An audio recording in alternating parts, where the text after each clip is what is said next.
Well, folks, welcome to one more edition of Politics and Right. I'm Egberto, Willies, your host. Sorry that I'm kind of late today, but I was trying to finish up a video to clean up a lie that was placed on MSNBC that could actually have repercussions because of who we call experts. But beforehand, welcome aboard all our wonderful people.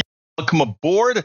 Let me go ahead and salute the folks that are here first, and then we'll get right down to business. Michael, let's say Michael Radner, welcome aboard. We also have Eric Hayes, welcome aboard. Lee Grant, Patrick Magner, meow says, Mike Cisak, welcome aboard. On our super chat, we have Seth Nordmeyer, Dale, Joyce Legacy, Charles White, Lee and Clausen, Donna. Well, I know you guys have seen the news, then that is that Charlie Kirk at a university campus in Utah was shot. It seems like he got shot in the neck. Nobody deserves to be shot. Nobody deserves to be killed. Nobody deserves to be hit at all. At all.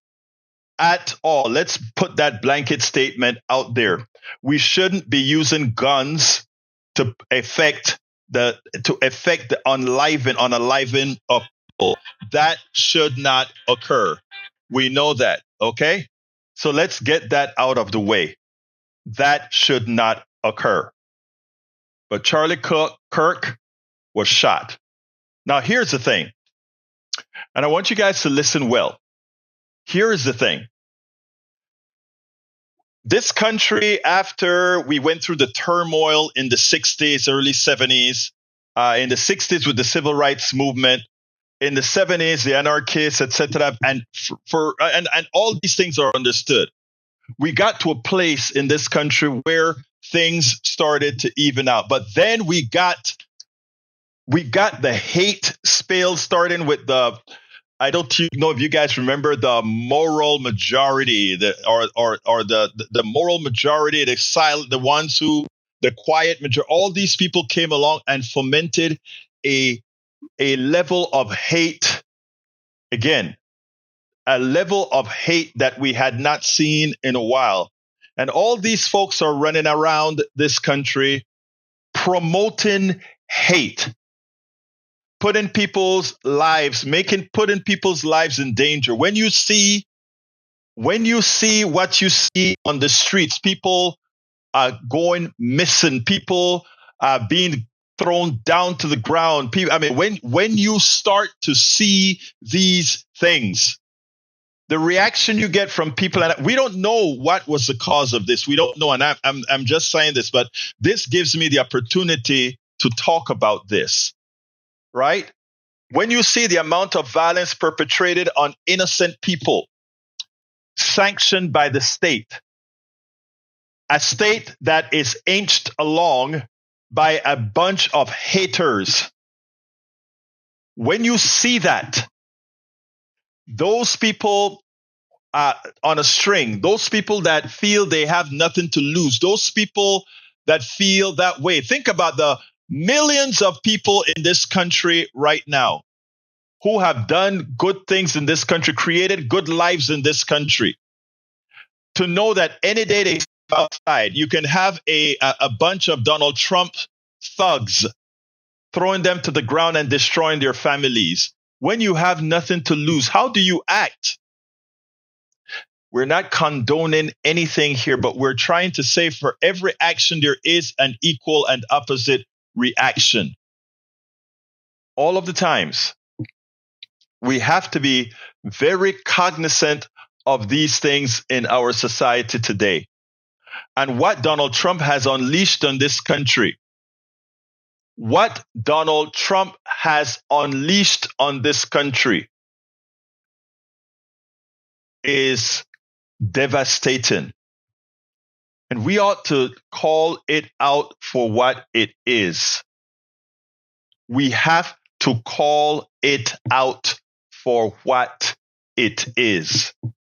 Now, I am preparing this blog post right now. Bear with me as I add the video to it, because I want to send this out as soon as possible, and I'm doing it live on air. I'm preparing this quick blog live on air. I'll clean it up later, but I wanted to get it out quickly because misinformation has a tendency of flying quicker than real information.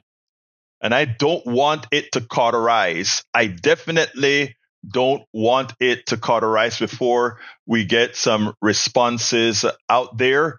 So give me a chance to do a click on this baby. And I don't want to send it out yet, but I do want to get it posted. I'll send it by email to our team, to our list in a bit. But what I want to do is first get it out on the notes so that people are not fooled. All right. Anyway, yes, let's go ahead and do that. Thank you very much. Add that, those buttons there. Thank you very much. Thank you very much. Thank you very much. All right.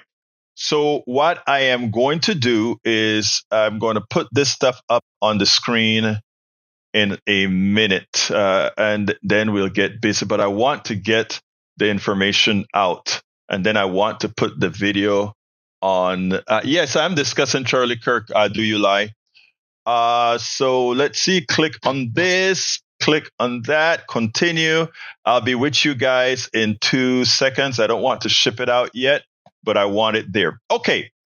What I'm going to do is I'm going to play you the video that I just made it. I just cut it because it was upsetting that I knew I had to get it out. Let's go ahead and do it right this minute. Come on. Doing this stuff in real time, folks, sometimes it's crazy. Katie Tur brought an expert from a terrorism expert to her show. His name is Chris O'Leary, Senior VP of Global Operations at the Sufan Group. This guy comes on, and in talking about the issue, the first thing he says, he would have expected the left to have more violence than we're presently seeing. But then he goes ahead and he says, but historically in this country, terrorism, domestic violence has mostly come had come mostly from the left. I rushed up here from the Global Summit on Terrorism and Political Violence. One of the topics was addressing this, and one of the questions asked earlier in the day to what we called the Mount Rushmore of terrorism experts, which is Peter Bergen, Brian Jenkins, Bruce Hoffman, and Dame Louise Richardson, decades of terrorism research. Why haven't we seen more violence from the left yet? Because the conditions are set, and normally we would see the cyclical effect that we'd see more violence coming from the left against the right. It's maybe a little bit more of a slow burn, but what generally happens is people look for legitimate solutions to their grievances, and when they can't find those or they feel ignored, then they will mobilize towards violence. So that's the traditional standard. If you look at political violence in the United States, which is a very unpopular thing to say, but through our history, most violence, what we would consider political violence, has come from what we'd categorize as the left. Now, that is from the anarchist movement straight up through the mid-1970s, and then we started seeing more right-wing violence after that.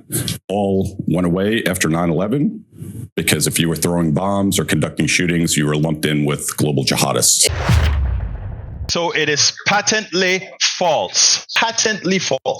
And what I had to do is immediately go ahead and do the research to find out that we have this guy purporting himself to be an expert that is completely ill-informing Americans in these dire times. A time when Charlie Kirk gets shot, we don't know by whom or ideology or anything, but let me tell you, I went ahead immediately and did our research. And most violence by a large proportion has occurred from the right. And here is the evidence that I've put it in my Substack, title False. MSNBC expert claimed most violence comes from the left. It is a false statement. Most violence has come from the right, from the inception of this country. All of our country's problems from. And here is the evidence, okay? Here is the evidence. It says, throughout American history, the overwhelming majority of political violence has come from the political right. Although there have been notable episodes of left-wing violence as well. Understanding this requirement, examining different eras and their dominant political forces. So, right-wing political violence, a persistent pattern.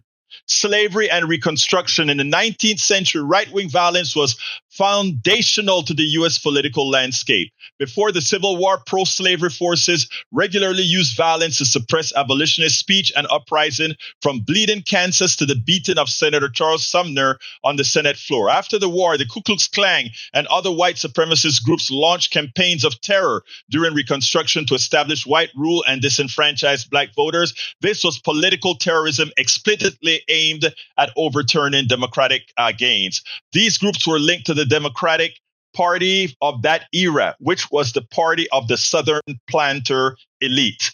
Labor movement suppression. In the late 1900s and the early 20th century, industrial capitalists and conservative governments used state and private violence to crush labor organizing. Events like the Haymarket Massacre of 1886, the Ludlow Massacre of 1914, and countless strikes involved police and National Guard and private strikes attacking workers fighting for fair wages and conditions. The violence was politically aligned with the right-leaning corporate interests of the Gilded Ages. Civil rights era.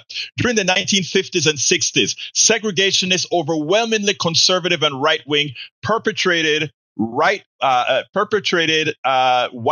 violence against the civil rights movement. The bombing of the 16th Street Baptist Church in Birmingham that killed 4 black girls, the murder of Medgar Evers and Martin Luther King, and the beatings of freedom riders were all acts of white supremacist right-wing terror. State governments in the South often colluded with these actors. In other words, the actual government was a part of the right-wing violence against its people.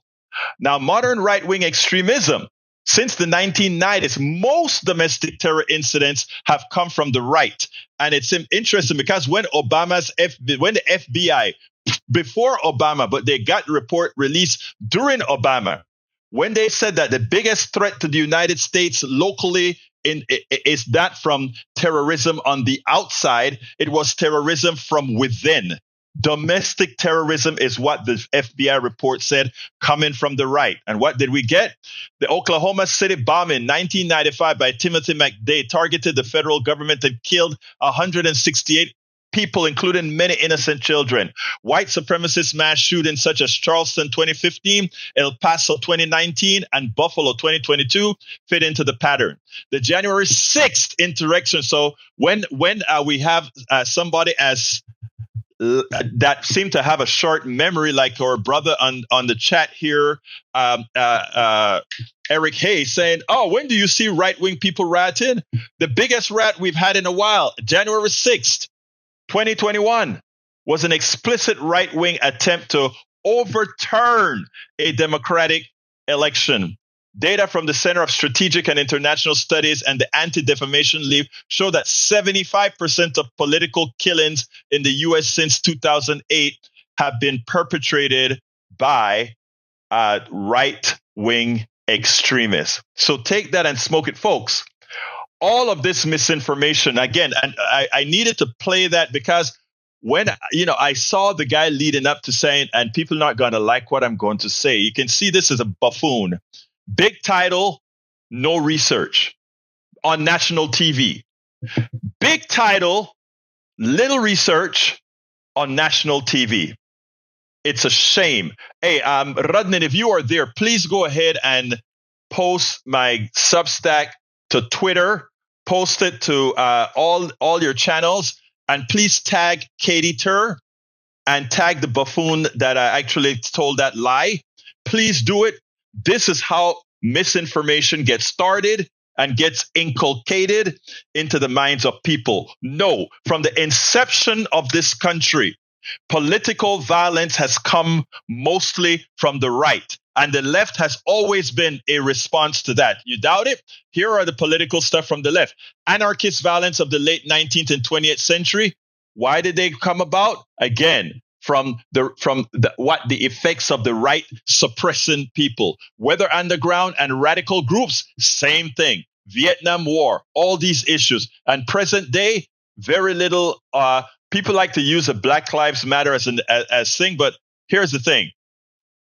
Here's even as they include Black Lives Matter, here's what they say. Black Lives Matter overwhelmingly emphasize nonviolent protests despite right-wing media portrayals to the contrary. So the right wing lies about those portraying media. We have to get it right. That one statement by the one person needs to be immediately fact-checked. Everyone has to share them forward. Please go ahead and share please share this immediately, my brothers and sisters, because this is how this stuff gets a life of its own. That's the link right there. I'm going to put it in both chats. That's the link right there. But I wanted to get the video in there as well to show that not because somebody has an expert name behind them and appearing on TV means that they know what the hell they're talking about. But what they can do is go ahead and misinterpret and change the narrative altogether. So, folks, please, as you share this, please be sure to tag Katie Tur, tag MSNBC, and put a statement in there. Please don't use our national airwaves to lie to the American people. Please don't. So please, folks, share this widely. We cannot have our airwaves used to lie to the American people. It is dangerous. It is very, very dangerous to do that, especially in these times. Yes, and Natalie Lago, you're absolutely correct about how the lies that was told about the Black Panther. If you remember when Reagan didn't want any gun control in California until they saw those black guys walking in California with guns. And then it was, I guess we need gun control now. Now let's get on to an important subject where this should take us, right? Charlie Kirk, the president of the United States, both victims of assassination attempts. And this should never, ever happen. I state, this should never happen. Nobody should be assassinated. Nobody should run that risk of that at all. But here's the thing. These are the people who don't get that as you have more guns out there, as you populate the entirety of our system with guns, what the hell do you think is going to happen? More guns, more possibilities of gun violence, and that is what we get.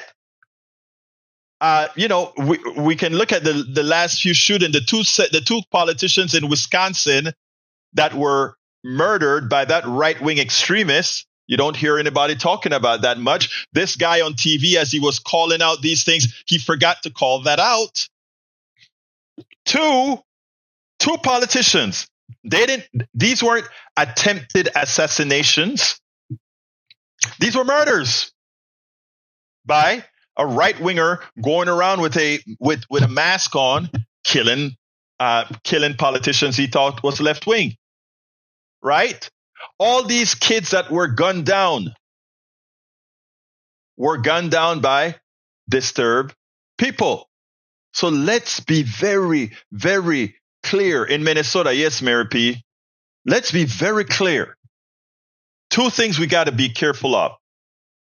The unadulterated excesses of guns that we have in the United States, number one. And number two, that we have a culture of hate from the right. I should add a third one, that the Donald is creating a domestic police force that rivals every army in this country except 3. Think about that. We are creating a police force in this country that rivals the next 3. That there are only 3, I think, military things that are going to be more powerful than the police force that the Donald is putting together with ICE. What the hell do you think he's going to use that police force for? What do you think he's going to use that police force for? And I tell you one thing, though. We have a lot of people that have nothing to lose. Their personal economies have left them. Much have left them. What do you think is going to happen? And for all of those who are fearing martial law and all that kind of stuff, when you have people at the point of a revolution, none of that matters. And I'm going to tell you something. Donald Trump and the right wing, they are pushing us very close to people throwing their hands up and saying, what else the hell do I have to lose? After all, in November, I won't be able to afford my health care. And if I get a tumor or something, nothing happens. What else is there? For the 10 million undocumented workers that are left in this country, what do you think they're going to say? I have nothing to lose. I don't know the country that I'm originally from. I don't know that country anymore. Egberto, one more time, asking you to read out this comment in full. Where is the comment? Put the comment down again, Michael, because things are scrolling crazily. So please put the comment again, and I'll definitely read it, as long as it doesn't have obscenities in it. So put the comment in there again, Michael. Yeah, please repeat it. Anyway, so from Michael. Michael says, Egberto, I'm already tired of the alt-right spinning their usual conspiracy brains. Mike C., if the left ever actually declares war on the alt-right, you'll really know. It won't be some BS talking point with a handful of shots against pundits. It will be more instances like Luigi against CEOs and other billionaires. In the next year, the economic policy that Republicans have pushed forward is going to put over 10 million Americans off of healthcare, where tens of millions can't afford groceries alongside all their other bills. The social unrest that will follow is going to be bad, really bad. Just understand, the left has guns too. Very true. And I have a lot of friends now that I would have never thought would have said we are going to get our guns too. A lot of friends, that pretty much say that. So let's be clear here. All of this is unavoidable. This is a very rich country. When does the revolution start, Egberto? I'm ready to go where and when needed. Let me tell you, Steigen, I am trying like hell for there not to be a revolution. I'm trying like hell to get people to have their senses and say, let's mitigate, let's do the right thing. I want peace. I want harmony. That's what I want. I want people to be living in harmony. I want people to believe in love. And I think that's where most people are. And I know it sounds corny now. Sounds corny as hell. But if you take a look, most people, the problem that they have is they're so misinformed. Look at this. This event just occurred, and we have a liar come on TV and give a bone to Donald Trump. That expert coming on TV, that terrorism expert coming on TV, he goes ahead and he says, most of the violence in this country have really come from the left. But then at the same time, because he has to accept reality, he's saying terrorists are wondering, why is it taking the left so long to react?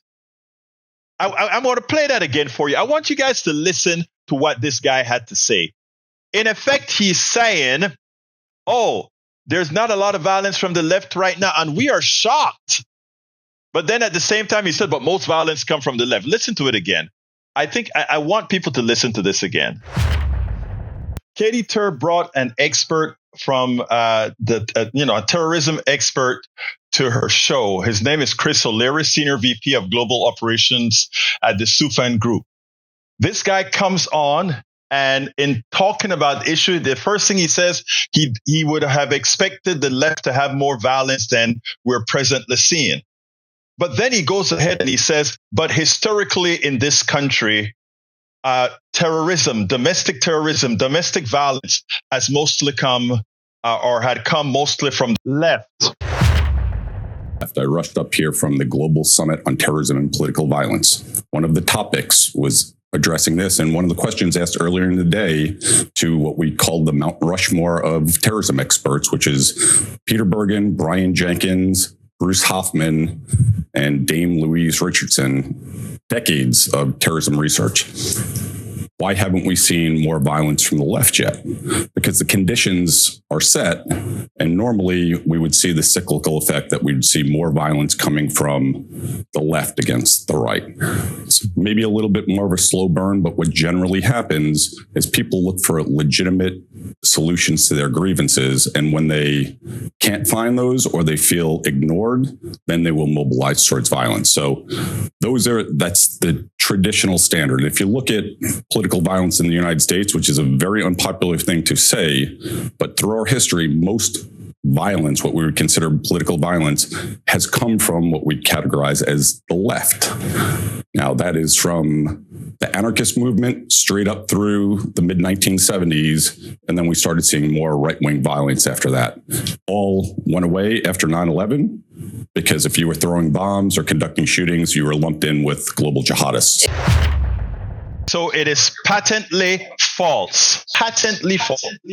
So it's patently false. And you notice how he gives you the window where there was some left-wing reactionary stuff going on, right? Think about that. No, I did it again because we got a lot more people in here, and it is essential that people understand what is going on. So folks, like I said, again, please remember, share this post where we make the correction. I'm putting that back in the chat again. Please go ahead and share that Substack where we enumerate all of the issues that prove right-wing violence has always been the predominant political violence in this country. Right-wing, from the country's inception. It is important that we see that.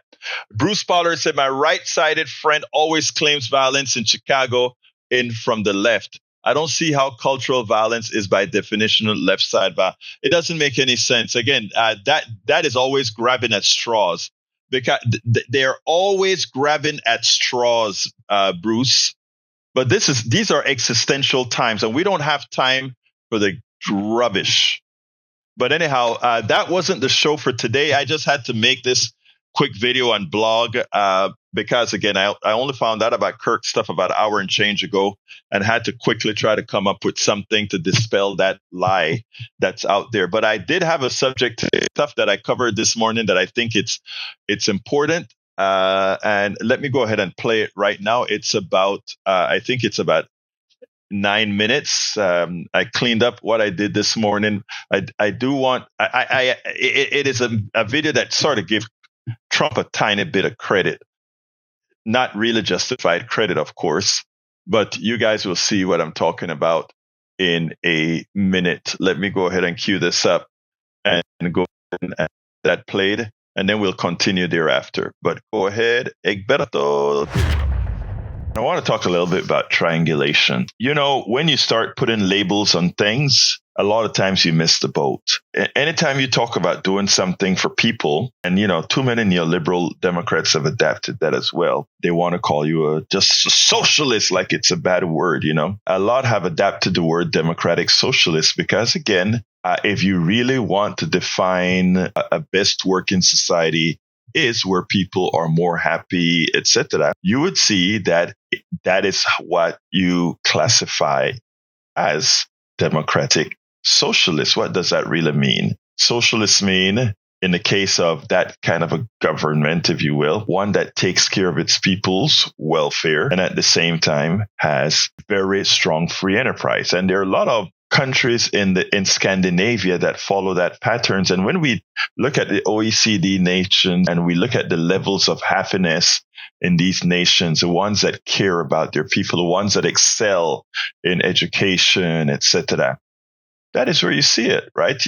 These aren't communist countries where the state controls all the means of production and all of that. That's the way they like to define this, right? Talking about Trump and triangulation, I want to show you guys, I hope people start to pick up on this. Specifically, I hope the Democratic Party pick up on this, because back in 2016, I'd written an article at Daily Kos, and the article I pointed out that Donald Trump was triangulating the Democrats.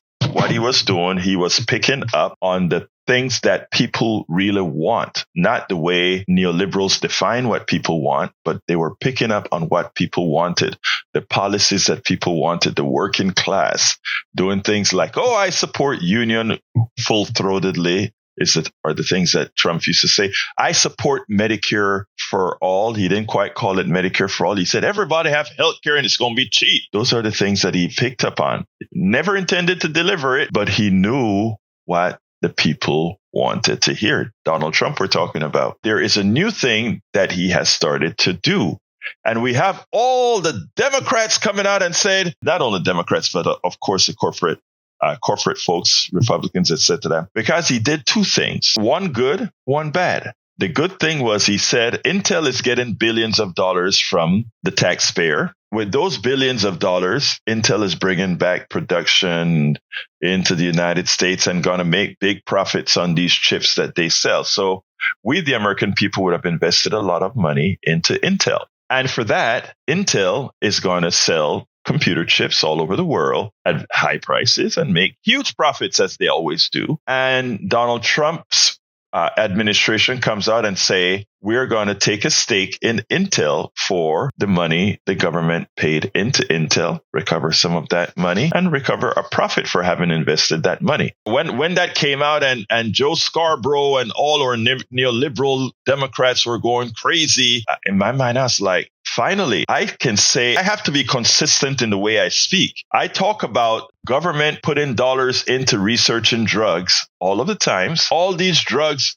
are originally designed by investment from the government. All our drugs that we use in healthcare are designed by the government, investment by the NIH and other. But when it's capitalized and the patents come out, the corporations privately held by shareholders who sit at their pools and drink their coffee and do no work. But we, the people, all of you, whether you are if you're sweeping floors or you're a secretary or you're a teacher or whatever, your tax dollars went into funding Intel's factories returned to the United States, and you are not going to get any, as we don't want to pay teachers their real worth, as we don't want to pay a better minimum wage, etc. At the same time, these companies are making a killing off of these drugs that they sell at very high prices from patents that a large percentage of it came from us, the taxpayer. So when Donald Trump comes out and he says, we are going to start taking a stake into these companies who are taking dollars from the United States, our investments, how wouldn't it not be hypocritical if I went ahead and said Donald Trump is doing a bad thing there? I couldn't, right? I have to be intellectually honest. If you, the taxpayer, many of you having a hard time, but you're still paying your taxes. And then when Intel gets the money from the United States government and they make a big profit selling those chips that the United States government had a part in, only the rich people who have the money to buy Intel stock benefit from what all of us placed in there. So I don't have a problem with it. Now, of course, if a company develops its own stuff, let's call NVIDIA as an example, and Donald Trump now bribes NVIDIA and says, oh, NVIDIA, for you to sell to China, we got to get 15% of what you sell. Now, that is extortion, not the same thing. I don't agree with doing that to private companies at all. But if the government invests, and when we talk about government, we have to remember who government is. Government is all of us. We, the people, we pay the taxes. We do all these things in government. So I don't have a problem with it. Joe Scarborough this morning, I come into the studio, turn on Joe Scarborough. And Joe Scarborough is having a fit. We're socialists now because Secretary Lutnick, Commerce Secretary, is on an Axios show. And he says about Harvard and these other universities that get billions of dollars in research dollars, that when these research dollars create patents, and you guys, I don't believe in patents, okay? Let me just first tell you that. I think patents hold progress back, and it creates a system where wealthy folks can get more wealthy. I kind of talk about that in my book. As I see it, class warfare only resorts to right-wing doom. I'm strong about this. Patents, well, I'll go into that another time. When these universities get their patents, the universities that get the most money are these elite universities that many of our people of our working class will never, ever attend these universities, will never ever attend unless they get a scholarship or something, right? The Commerce Secretary comes out and says, well, when these universities get patents, we want to say some of that from the government investment should go back into the coffers of the government. Again, I have to be intellectually honest. I don't have a problem with that, with some caveats. If the university is saying I'm using the profits from our patents for more research and to give scholarships to unrepresented, etc., I don't have a problem with that. Then that is effectively what I would want the government, if they take some patent money, to do with it. Service the people. That's what it's all about. The welfare, the well-being of the people. But for Joe Scarborough to simply shout out, oh, socialist, socialist. No, what he's saying is elitist. Because what he's saying is the government, we the people, all of you, I don't care what work you do, you are paying taxes of some form, federal and local. You buy gas, you're paying taxes, federal and local. You buy stuff in the grocery store, you're paying state taxes. You are paying taxes up the gazoo. I don't have a problem with us paying taxes, but let's not make our government simply be a transfer of wealth from all of us to the few. And believe it or not, a clock can be right twice a day. Even a dead clock can be right twice a day. Why? Because if the hands are stuck at 2:00, it's going to be correct at 2 a.m, and it's going to be correct at 2 p.m. And I'm going to be honest with you, Donald Trump having the pelotas to have his people come out. I want folks to understand I'm being intellectually consistent here. Right now, the way our government spend our tax dollars is always biased towards the wealthy. You take a look at what we invest in from the military, etc. The ones who profit are the big companies. Do I think Donald Trump is getting a heart? Absolutely not. Donald Trump is a crook. Make no mistake about it. And what he's doing here with the patent stuff that he's talking about, what he's doing with taking an investment in Intel and that sort of stuff is nothing more than smoke and mirrors. What he's doing in those two instances is correct. But the reason to grab that money has very little to do with giving it back to us all. It's really collecting that money to give it back to his friends. A budget that he blew, he's using the tariffs, taxing all of us people. He's using all these different external funding so that he decides who benefits. I wanted to be consistent there. I wanted to make sure and be consistent.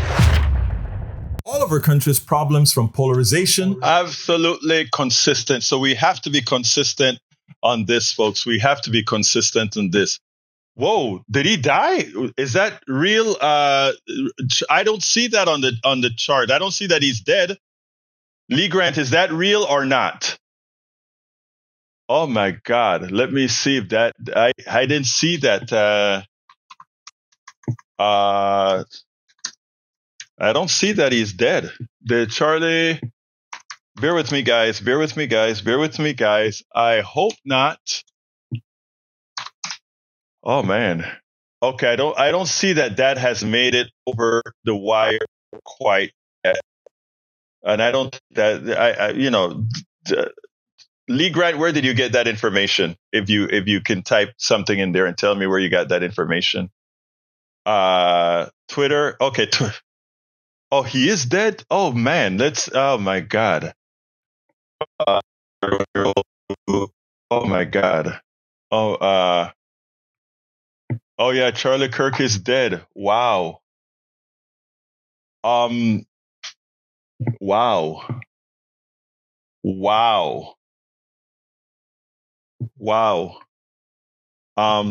I feel for his kids. Was he married? I feel for his kids. That is sad. Yeah, it just rolled over on MSNBC. He's dead. Wow. To his family, My condolences.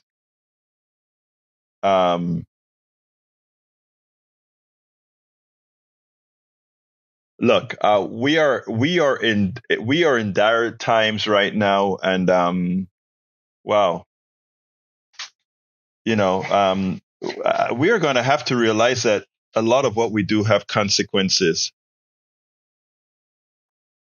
Manufactured hate. Yeah, they just reported it, Steigen. Manufactured hate actually kills. Creating.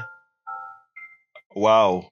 And as I let me just get my wires in my head, okay? Because anything with these, the thing is this, right?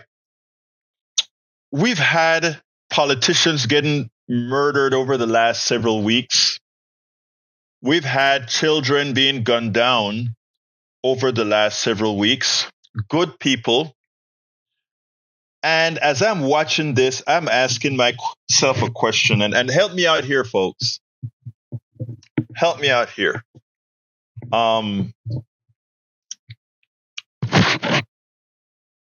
That we are going to make a huge issue on Charlie Kirk being murdered by we don't know whom yet. But at the same time, those kids that were murdered in all these other incidences where we say, hope our prayers are with you. Will this make a change now that it's somebody that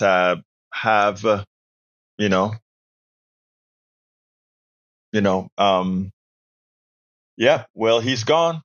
He's gone. We'll see what happens now. We'll see what happens now. We'll see what happens now.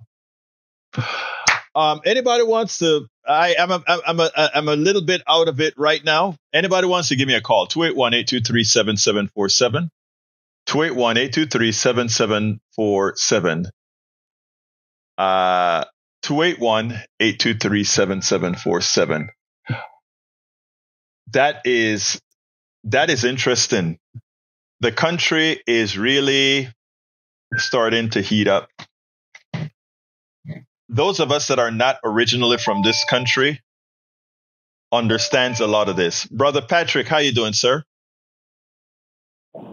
I'm great. How are you? We are in dire times, brother. Talk to me. Well, I was about 10 minutes behind, and I listened to most of the show, so I don't know what happened in the last 10 minutes. But the blaming the left for violence is something that I was calling in for. Authoritarian thoughts or the desire for an authoritarian typically comes from the right, and it typically comes from people that are undereducated or intellectually have opportunities intellectually. You can also go to a lot of the foundations that seem to build boards around intellectuals, and most of those people are from the left. And what I'm trying to point out here is that people that don't have the faculties to tackle a problem, really think about it, argue, and problem solve it, get frustrated, and they become violent. Yes. So we should expect violence from people that don't really have the capacity to think and understand the world around them.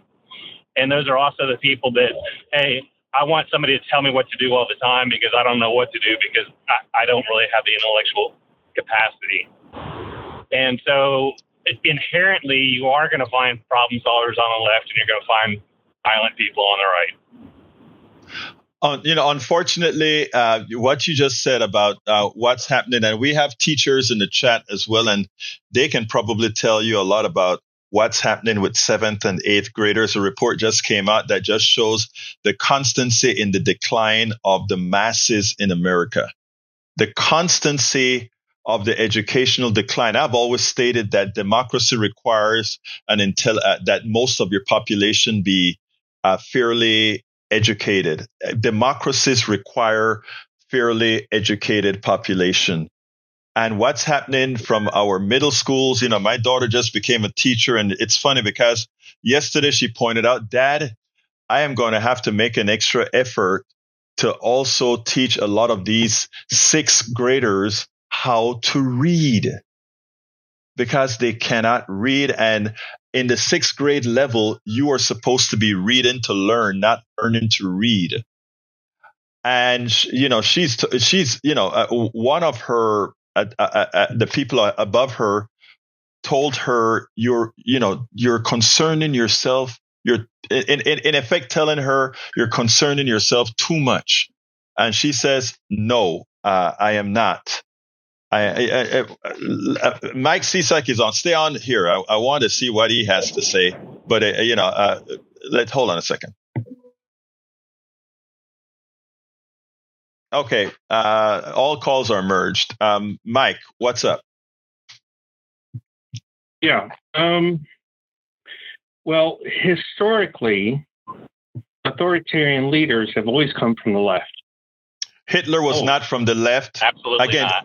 No, I mean, this is a place where National Socialist Workers Party. Socialists don't have anything to do, not because it's labeled that way. The Democratic Party used to be labeled Democratic Party, but the Democratic Party was the party of the KKK. It is no longer. Party. Again, Mike, if you're not going to talk intelligence here, please hang up the phone because at this point, that's all we want. I tell you what. I tell you what. Look. Communists. All right. Anyway, Patrick, today I'm not in the mood of entertaining stupidity. I really am not. I am not in the mood today to accept patently false statements, to accept stupidity. Not at all. Nazis were not left. Nazi was the right.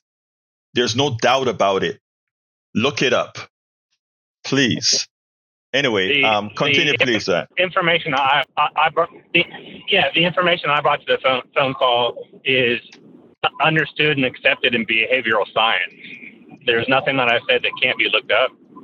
Yeah, I know. The right is also more religious, and the reason why they're more religious is because they do look for authoritarian. Let me interrupt you a second. A lot of that belief is. Patrick, let me interrupt you for a second, real quick. Just for those who saw that I kicked off my brother Mike Cisak, it's for this reason. It doesn't take a lot of research to get it right. So I go ahead and I just said the Nazi Party was just put Nazi Party in any encyclopedia in anything. Here's what it says. The Nazi Party was a radical far-right movement led by Adolf Hitler, whose ideology of Nazism was characterized by extreme nationalism, racism, anti-Semitism, and anti-democratic and anti-communist policies. Despite the socialist in its formal name, National Socialist German Workers' Party, the Nazis violently suppressed socialist and communist movements, targeting them for extermination and outlawing their parties and ideology. Mike, it doesn't take much to do casual research. Continue, please, Patrick. Well, you can also just look back at history that the people that the Nazis went after first were people that in this country are from the left. The left tries to protect. Yes. So exactly. I don't understand why he would think that otherwise. And as far as Charlie Kirk goes, he built a business on being inflammatory and really being just nasty towards other people. So if I were a betting man, I wouldn't give any more than 50% chance that it was somebody from the left. It's quite possibly somebody that he really upset that followed him, and they just didn't. Again, they didn't have the capacity to understand that what he's doing is just trying to sell himself and trying to make money, and they took him too serious. Well, it turns out that they have the guy arrested, and it's an older guy. So We'll see what that is all about. I imagine a lot of that is going to come out in the next few minutes. But I just feel this discomfort for when you have we have about 3 people in our chat that is symbolic of what you're just saying. They just have the inability to understand, the inability to comprehend. Sharif Foltz asked, in your opinion, do you believe this horrible man causing so much hatred will ever see time? No, I don't think Donald Trump is ever going to make it to prison. I don't think he's ever going to make it to prison. And I think he won't make it to prison, mostly because just the system protects guys like him. I hate to say that. The system protects guys like him. Well, yeah. Go ahead. Because capitalism infiltrated it. Because capitalism infiltrated our government. And then you were talking about education earlier. Capitalism invaded education. Texas is a conservative state, and that's where all the textbooks are redesigned and distributed. Those textbooks were intended to make money, not to make people intelligent or informed. Exactly. And that's what's gone wrong. Exactly. Well, let me tell you, I will never give up. I think all of us, what you're doing, what all of our progressive folks are doing, the one thing we got to keep our eyes on the ball. We have to disregard the people that have. We have to disregard those who choose to be ignorant. There are those who are choosing to be ignorant. We have guys like, and Mike, I love you, but you're not a dumb person, but you're choosing to be ignorant. So is Eric Hayes. You choose to be ignorant. Just read and for those of you who think I'm being harsh, just look at their text messages. It'll tell you, it'll show you a certain level in there. Just look at their text message, their commentary, and you'll see the level of thinking right there. I'm sorry, we'll just leave you behind. Well, yeah, it's not thinking. It's the intention. It's the intention to aggravate, like a disruptive child in school would do, but they never grew out of it. Exactly. It's something that was a challenge to me in elementary school. I used to be very, very disruptive because it got the attention of the class, and I thought that it was building popularity, and it was the only way I could socialize. But I grew out of it, and unfortunately, a lot of people don't. And that is sad. That is sad. But, again, let me just put LBW, our professor in the house, says we are at a critical inflection point. This can really amp up the violent rhetoric in an already tenuous situation. Violence is not the answer. You're so right, LBW. Violence is never the answer. That's why earlier I said, when we had Steinberg said about the revolution, I said, I am looking for love. When I reach my MAGA friends, believe it or not, I go out there just like any other good old Panamanian Latino. I go out there and I give them that bear hug. Hell, Eric can tell you that because Eric and I have had coffee together, but Eric is I'm sorry, his mind is something is wrong there. But so I'm with you, LBW. I'm with you. I am never going to hit the violent streak. When we go out there and protest, it will be all non-violent. We'll defend ourselves. We'll be ready. We also will have our ears open for the kooks. Don't get me wrong. We're not going to be defenseless. We'll be ready. But we are not going to be initiating violence, nor will we be continuing violence. We will always, and if you take a look at all the movements that we are in here in the Houston vicinity, all the activists that I work with, all of them are nonviolent. We don't believe in the violence at all. So that's where we're at. Anyway, let me just say this, Eric. I go slap Eric around sometime, man. Anyway, look, thank you. I got to get out of here, and I got to go do a quick spin and then get back to writing. Patrick, go ahead. Say what you need to say. One more statement. Uju correctively said that racism is expensive. So will be any violence and any inappropriate response to something that you don't like. So the people that think that we might be going to civil war and things like that, that will destroy the economy. Everybody will lose their job. We will get nothing out of it. There you go. You nailed it. You nailed it, Patrick. Patrick, thank you for always being a voice of reason, a voice of intellect. Again, it's always good, especially in this time where my mind got a bit fuzzy because this is sort of, this is not what I expected for today, but it's what we got. So thank you, brother. You have a good one. Okay. All right. Thank you. Have a great day. Anyway, appreciate your show. All right, brother. Peace. All right, folks. I am going to close this down, but as usual, I need to ask, please remember to support the program however you can. All parties have disconnected the line.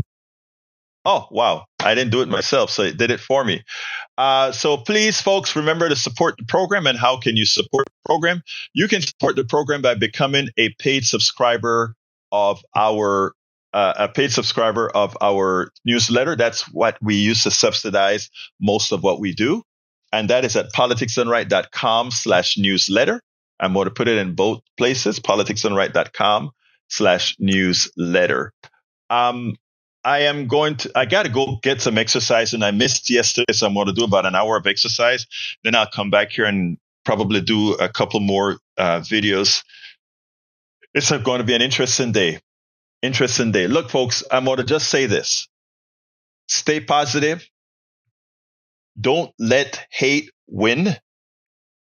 Consider those who are out of it, just like you would have a sick relative and you wouldn't hold it against them. Please do that with the others. Don't be the fomenter of violence or hate. We've always gotten through this. If we could have gotten through the assassination of Kennedy, we could have gotten through the assassination of Robert F. We could have gotten through the assassination of Martin Luther King.